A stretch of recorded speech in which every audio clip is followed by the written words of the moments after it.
ಅನ್ನಪೂರ್ಣ ಅವರಿಗೆ 2856 ಮತಗಳ ಮುನ್ನಡೆ. ಮೊದಲ ರೌಂಡಿನ ಮತ ಎಣಿಕೆ ಕಾರ್ಯದಲ್ಲಿ ಭಾರಿ ಮುನ್ನಡೆಯಲ್ಲಿ ಸಂಡೂರಿನ ಕೈ ಅಭ್ಯರ್ಥಿ ಇರುವಂತದ್ದು. ಈ ವಿಚಾರಕ್ಕೆ ಸಂಬಂಧಪಟ್ಟಂತೆ ಹೆಚ್ಚಿನ ಮಾಹಿತಿಯನ್ನು ಕೊಡ್ತಾರೆ ನನ್ನ ಸಹೋದ್ಯೋಗಿ ರೇಣುಕಾ. ಮತ್ತೆ ಡೆಸ್ಕ್ ಇಂದ ನೇರ ಸಂಪರ್ಕದಲ್ಲಿ ಜಾಯ್ನ್ ಆಗಿದ್ದಾರೆ. ರೇಣುಕಾ, ಮೊದಲ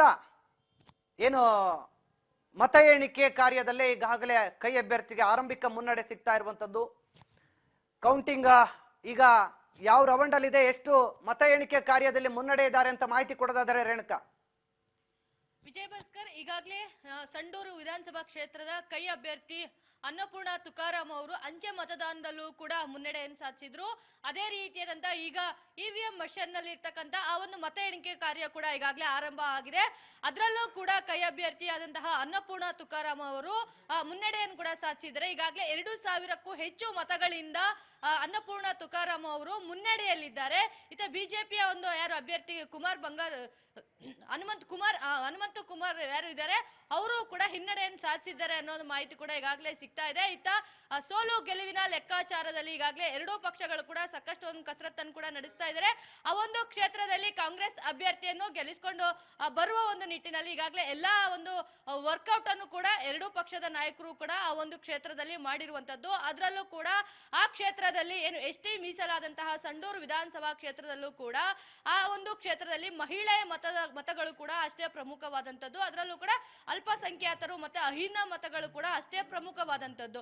ಈ ಒಂದು ವಿಧಾನಸಭಾ ಚುನಾವಣೆಯಲ್ಲೂ ಕೂಡ ಈಗಾಗಲೇ 76% ಆ ಒಂದು ಕ್ಷೇತ್ರದಲ್ಲಿ ಮತದಾನ ನಡೆದಿದೆ ಅಂತ ಹೇಳಿ ಕೂಡ ಈಗಾಗಲೇ ವರದಿ ಆಗಿರುವಂತದ್ದು. ಆದ್ರಿಂದ ಆ ಒಂದು ಕ್ಷೇತ್ರದಲ್ಲಿ ಈಗಾಗಲೇ ಸಾಕಷ್ಟು ಮತದಾನ ಆಗಿದೆ. ಅದರಲ್ಲೂ ಕೂಡ ಕಾಂಗ್ರೆಸ್ ಪರವಾಗಿ ಅಲ್ಲಿನ ಮತದಾರರು ಕೂಡ ಮತವನ್ನು ಹಾಕಿದ್ದಾರೆ ಅನ್ನೋ ಒಂದು ಮಾಹಿತಿ ಕೂಡ ಏನು ಚುನಾವಣಾ ವರದಿಗಳ ಪ್ರಕಾರ ಈಗಾಗಲೇ ಸಮೀಕ್ಷೆಗಳ ಪ್ರಕಾರ ಒಂದು ಪ್ರಕಟವಾಗಿರುವಂತದ್ದು. ಈಗಾಗಲೇ ಗೊತ್ತಿರುವಂತಹ ವಿಚಾರವಾಗಿರೋದ್ರಿಂದ ಆ ಒಂದು ಕ್ಷೇತ್ರದಲ್ಲಿ ಕಾಂಗ್ರೆಸ್ ಅಭ್ಯರ್ಥಿ ಗೆಲುವಿನ ಪತಾಕೆಯನ್ನು ಹಾರಿಸ್ತಾರೆ ಅಂತೇಳಿ ಎಲ್ಲ ಒಂದ್ ಕಡೆ ಚುನಾವಣಾ ಸಮೀಕ್ಷೆಗಳು ಹೇಳ್ತಾ ಇವೆ. ಇತ್ತ ಕಾಂಗ್ರೆಸ್ ನಾಯಕರು ಕೂಡ ಆ ಕ್ಷೇತ್ರದಲ್ಲಿ ಕೂಡ ಭರ್ಜರಿಯಾದಂತಹ ಪ್ರಚಾರವನ್ನು ಕೂಡ ಮಾಡಿದ್ರು. ಸಚಿವ ಸಂತೋಷ್ ಲಾಡ್ ಅವರು ಕೂಡ ಆ ಒಂದು ಕ್ಷೇತ್ರದಲ್ಲಿ ಕೂಡ ಸಾಕಷ್ಟು ಒಂದು ವರ್ಕೌಟ್ ಮಾಡಿದ್ರು, ಪ್ರಚಾರ ಮಾಡಿದ್ರು. ಕಾಂಗ್ರೆಸ್ ಅಭ್ಯರ್ಥಿಯನ್ನು ಗೆಲ್ಲಿಸಿಕೊಂಡು ಬರುವ ಒಂದು ನಿಟ್ಟಿನಲ್ಲಿ ಕೂಡ ಅವರು ಕೂಡ ಒಂದು ಸಾಕಷ್ಟು ಕೆಲಸವನ್ನು ಮತ್ತೆ ಪ್ರಚಾರವನ್ನು ಮತಯಾಚನೆಯನ್ನು ಕೂಡ ಆ ಕ್ಷೇತ್ರದಲ್ಲಿ ಮಾಡಿದ್ರು. ಅದೇ ರೀತಿಯಾದಂತಹ ಸಿಎಂ ಸಿದ್ದರಾಮಯ್ಯ ಅವರು ಕೂಡ ಅಲ್ಪಸಂಖ್ಯಾತರು ಮತ್ತೆ ಅಹಿಂದ ಮತಗಳನ್ನು ಗಳಿಸಬೇಕು ಅನ್ನೋ ಒಂದು ನಿಟ್ಟಿನಲ್ಲಿ ಆ ಕ್ಷೇತ್ರದಲ್ಲಿ ಸಾಕಷ್ಟು ವರ್ಕೌಟ್ ಮಾಡಿದ್ರು. ಪದೇ 2-3 ಬಾರಿ ಆ ಒಂದು ಕ್ಷೇತ್ರಕ್ಕೆ ತೆರಳಿ ಅಲ್ಲಿ ಮತಯಾಚನೆಯನ್ನು ಕೂಡ ಮಾಡಿದ್ರು. ಹಾಗಾಗಿ ಆ ಒಂದು ಕ್ಷೇತ್ರದಲ್ಲಿ ಕಾಂಗ್ರೆಸ್ ಅಭ್ಯರ್ಥಿಗೆ ಕೆಲವು ಕಟ್ಟಿಟ್ಟ ಬುತ್ತಿ ಅನ್ನೋದು ಕೂಡ ಕಾಂಗ್ರೆಸ್ ನಾಯಕರಿಗೆ ಮನವರಿಕೆ ಆಗಿತ್ತು. ಅದೇ ರೀತಿಯಾದಂತಹ ಈಗ ಮೊದಲನೇ ಹಂತದ ಒಂದು ಮತ ಎಣಿಕೆ ಕೂಡ ಆರಂಭ ಆಗಿದೆ. ಇನ್ನು 20 ಹಂತಗಳ ಒಂದು ಮತ ಎಣಿಕೆ ಕೂಡ ಆರಂಭವಾಗಲಿದೆ. ಆ ಒಂದು ಮತ ಎಣಿಕೆಯ ನಂತರ ಯಾರಿಗೆ ಈ ಸಂಡೂರು ವಿಧಾನಸಭಾ ಕ್ಷೇತ್ರದ ಒಂದು ಕಿರೀಟ ದಕ್ಕುತ್ತೆ ಅನ್ನೋದನ್ನು ಕೂಡ ಮತ್ತಷ್ಟು ಕಾದು ನೋಡ್ಬೇಕಾಗುತ್ತೆ. Vijay Bhaskar, thank you Renuka. ಒಟ್ನಲ್ಲಿ ಸದ್ಯ ಸಂಡೂರಿನಲ್ಲಿ ಆರಂಭಿಕವಾಗಿ ಕೈ ಅಭ್ಯರ್ಥಿ ಅನ್ನಪೂರ್ಣ ಅವರು ಮುನ್ನಡೆಯನ್ನ ಸಾಧಿಸಿದ್ದಾರೆ ಅನ್ನುವಂತ ಮಾಹಿತಿ ಸಿಗ್ತಾ ಇದೆ.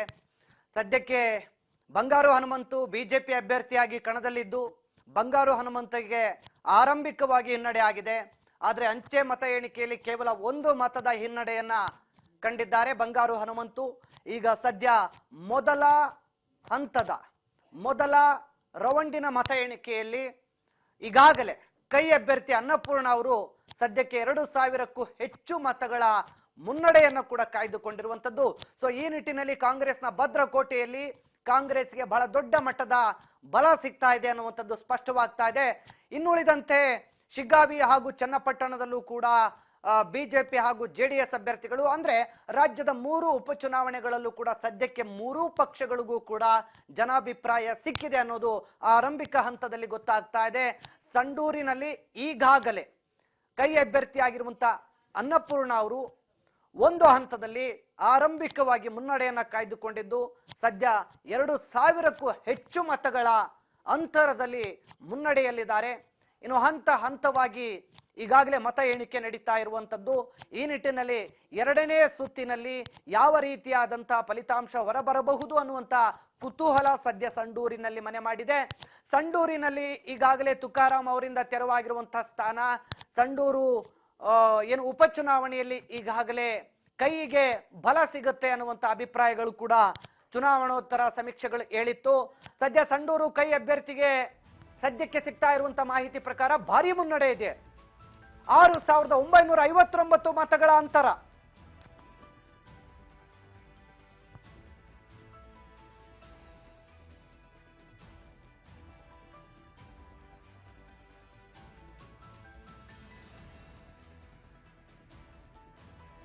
ಕಾಂಗ್ರೆಸ್ ಅಭ್ಯರ್ಥಿ ಅನ್ನಪೂರ್ಣಗೆ 6,959 ಮತಗಳು ಬಿದ್ದಿದೆ. ಅನ್ನಪೂರ್ಣ ತುಕಾರಾಮ್ಗೆ 2,586 ಮತಗಳ ಮುನ್ನಡೆ ಇದೆ ಈಗ ಸದ್ಯಕ್ಕೆ. ಆರಂಭಿಕ ಹಂತದ ಮತ ಎಣಿಕೆ ಕಾರ್ಯದಲ್ಲಿ ಕೈ ಅಭ್ಯರ್ಥಿಗೆ ಭಾರಿ ಮುನ್ನಡೆ ಇದೆ.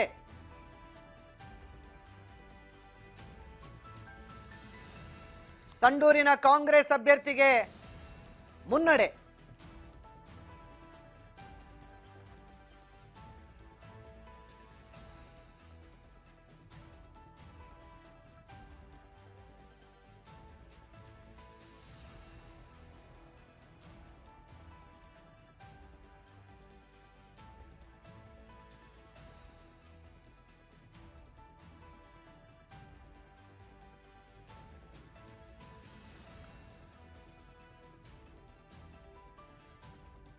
ಚನ್ನಪಟ್ಟಣದಲ್ಲಿ ಈಗಾಗಲೇ ಮತ ಎಣಿಕೆ ನಡೀತಾ ಇದೆ. ಚನ್ನಪಟ್ಟಣದಲ್ಲಿ ಇವಿಎಂ ಮತ ಎಣಿಕೆ ಕಾರ್ಯ ಆರಂಭ ಆಗಿದೆ.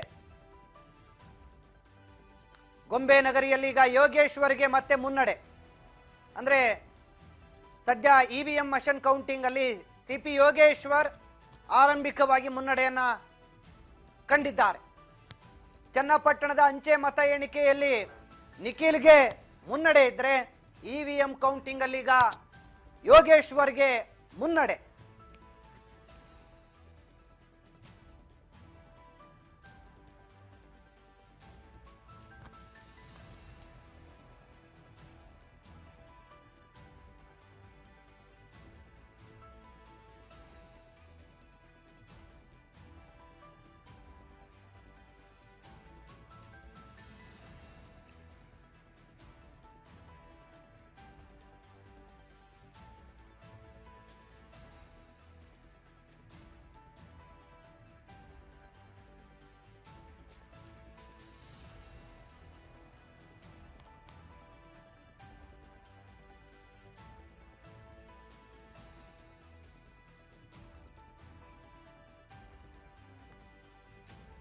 ಭಾರಿ ಜಿದ್ದಾಜಿದ್ದಿಯ ಕಣವಾಗಿರುವಂತಹ ಚನ್ನಪಟ್ಟಣದಲ್ಲಿ ಈಗ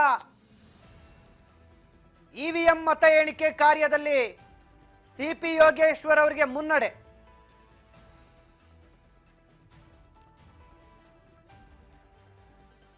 ಕಾಂಗ್ರೆಸ್ ಅಭ್ಯರ್ಥಿ ಸಿಪಿ ಯೋಗೇಶ್ವರ್ಗೆ ಮುನ್ನಡೆ.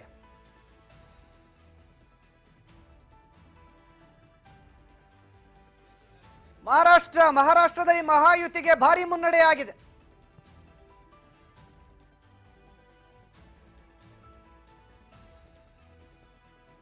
ಮಹಾರಾಷ್ಟ್ರದಲ್ಲಿ ಮಹಾಯುತಿಗೆ ಭಾರಿ ಮುನ್ನಡೆ.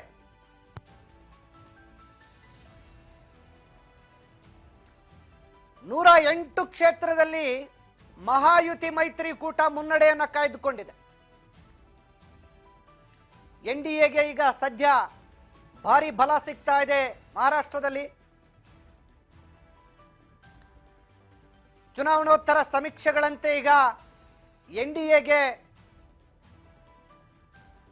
ಬಹುಮತ ಸಿಗುವ ಎಲ್ಲ ಸಾಧ್ಯತೆ ಇದೆ.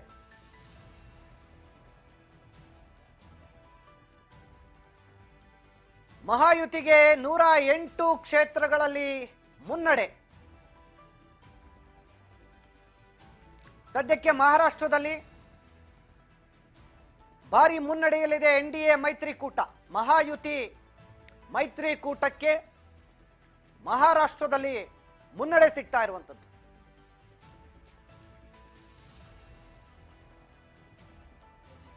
ವಯನಾಡಿನಲ್ಲಿ ಕೈ ಅಭ್ಯರ್ಥಿ ಪ್ರಿಯಾಂಕಾ ಗಾಂಧಿ ಮುನ್ನಡೆ. 26,540 ಮತಗಳ ಮುನ್ನಡೆಯನ್ನ ಕಾಯ್ದುಕೊಂಡಿದ್ದಾರೆ ಕೈ ಅಭ್ಯರ್ಥಿ ಪ್ರಿಯಾಂಕಾ ಗಾಂಧಿ.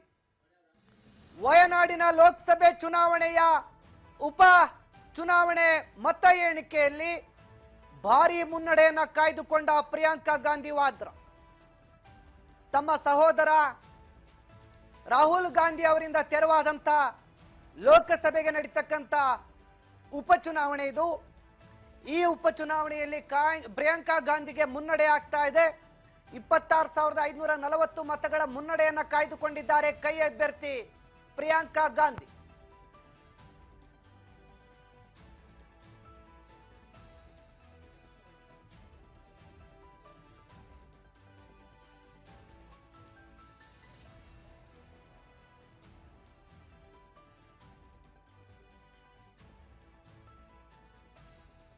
ಸದ್ಯ ಕೈ ಅಭ್ಯರ್ಥಿಯಾಗಿ ಕೇರಳದ ವಯನಾಡಿನಲ್ಲಿ ಸ್ಪರ್ಧೆ ಮಾಡಿರುವಂತಹ ಪ್ರಿಯಾಂಕಾ ಗಾಂಧಿಗೆ ಈಗ ಬಹುಮತ ಸಿಗ್ತಾ ಇದೆ. ಮೊದಲ ಬಾರಿಗೆ ಚುನಾವಣಾ ರಾಜಕೀಯಕ್ಕೆ ಎಂಟ್ರಿ ಕೊಟ್ಟಿದ್ದಾರೆ ಪ್ರಿಯಾಂಕಾ ಗಾಂಧಿ ವಾದ್ರಾ. ಚುನಾವಣಾ ರಾಜಕೀಯದಲ್ಲಿ ಈಗ ಆರಂಭಿಕವಾಗಿ ಗೆಲುವನ್ನ ಸಾಧಿಸುವ ಹಂತದಲ್ಲಿ ಈಗ ಫಲಿತಾಂಶ ಸಿಗ್ತಾ ಇದೆ. ನೋಡೋಣ ಯಾರ್ಯಾರಿಗೆ ಏನೇನು ಲಕ್ ಇದೆ, ಯಾರ್ಯಾರ ಹಣೆ ಬರಹ ಎಲ್ಲೆಲ್ಲಿ ಹೇಗೆ ನಿರ್ಧಾರ ಆಗುತ್ತೆ ಅಂತ ಮತ್ತಷ್ಟು ಮಾಹಿತಿ ಕೊಡ್ತೀವಿ. ಚಿಕ್ಕದೊಂದು ವಿಷಯ.